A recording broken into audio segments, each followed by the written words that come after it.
Welcome back to my channel. So, for today's video, hindi nagpa-fire yung ating laser machine. So, tatry ko tong i-cut sa speed na 50, tapos 40 yung power. So, as you can see, naka-open yung laser pero hindi siya nagka-cut. Wala ding power na lumalabas dun sa ating laser. So, i-check natin kung ano yung naging problem nitong ating laser machine. Usually, pag ganito na hindi siya nagpa-fire, una namin check is yung water sensor niya.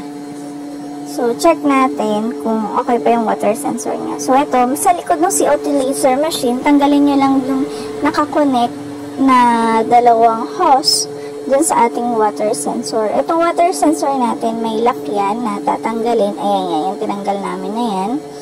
Then, after dyan, open nyo lang. Magnetize naman siya. So, pagka pihit nyo yan, or pagkatanggal nyo ng lock, taob nyo lang siya, or itaktak nyo lang para lumabas yung magnet dun sa loob. So, meron din yung ayan yung tinanggal na white na parang silicone, nakalimutan ko yung tawag.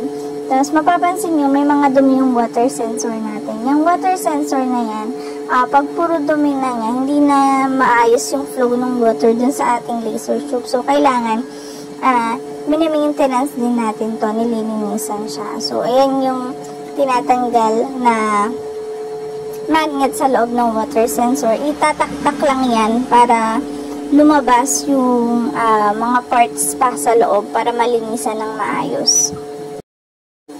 And as you can see, tinatanggal muna namin ng particular yung ibang dumi kasi baka sakali na dito lang sa ibabaw yung dumi. Kaya lang, nung pagtaktak namin, madumi siya, as in, sobrang madumi siya.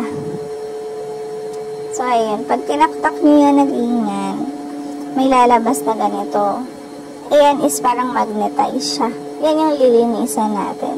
Tapos, kung paano natin siya tinanggal, ganun din natin siya ibabalik.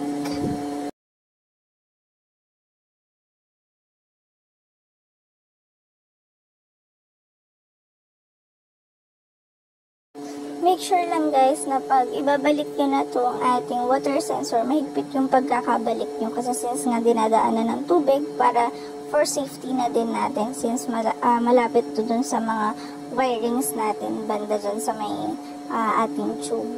So, ito, balik lang natin tong lock. Then, pwede na nating ibalik yung dalawang hose na nakakabit dito. Yun lang. Thank you for watching, guys!